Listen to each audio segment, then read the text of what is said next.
Bonjour à toutes et à tous, je vais vous présenter une petite vidéo qui illustre un exercice du TD 12, c'est la chute sur un sol adhérent et la chute sur un sol glissant.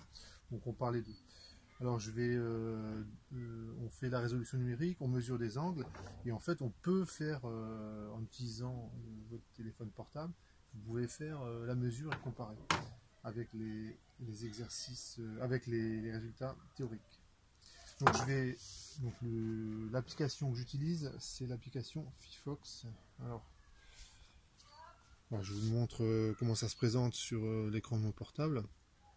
L'application est gratuite, vous la téléchargez, enfin, si vous voulez faire ce genre d'expérience. Et vous avez un truc qui s'appelle le gyroscope.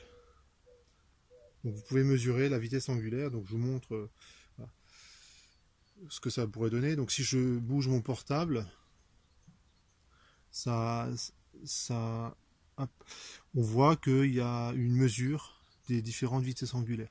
Donc il y a trois angles qui sont mesurés. Si je tourne mon portable comme ça, et enfin si je tourne mon portable comme ça. Donc normalement, je peux mesurer les trois. Alors, je vais réinitialiser.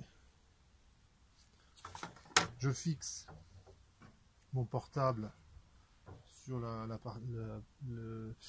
tige en bois. Donc la tige en bois, ça va représenter la personne qui ne bouge pas pendant la chute.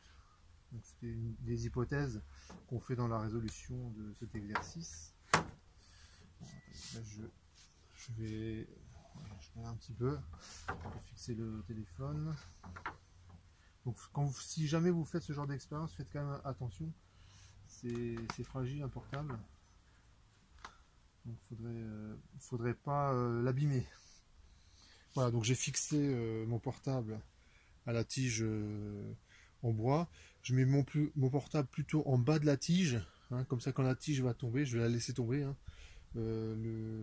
L'accélération, il ne va pas subir de choc, le portable. Donc je fais la manip, je lance l'enregistrement. Voilà.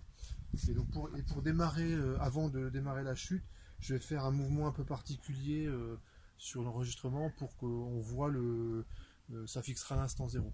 D'accord ? Par exemple, je bouge comme ça. Et j'ai laissé tomber. J'ai laissé tomber la tige, donc ça correspond en fait à la chute de la personne. Alors, je vous montre ce que ça donne. Alors je vais zoomer, je vais prendre une des courbes et je vais zoomer dessus. Oups. Voilà, donc je vous montre.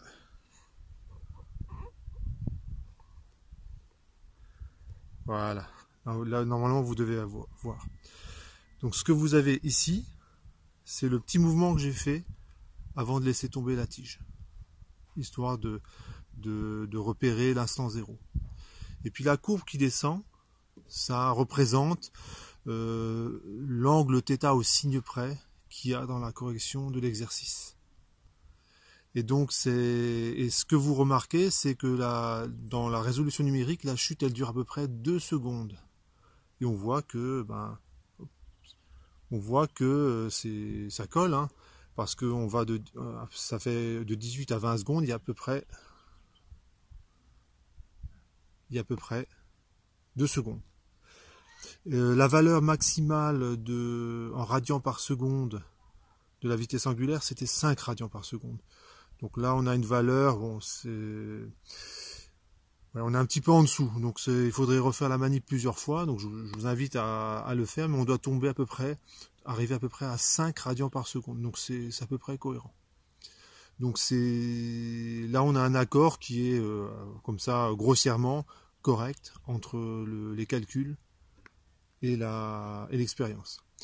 On peut, ça je vous laisse le faire si vous en avez envie, c'est de faire la chute sur un sol glissant. C'est-à-dire qu'il faudrait faire la même expérience, mais mettre l'extrémité qui touche le sol sur des roulettes, enfin vous vous débrouillez pour que ça glisse. Et donc du coup, elle va partir sur le côté, et normalement la chute elle est 2 fois plus rapide, hein. Au lieu de durer 2 secondes, elle dure 1 seconde, ce qui fait que, et c'est pour ça que la chute sur un sol glissant est plus douloureuse. Voilà pour cette petite manip.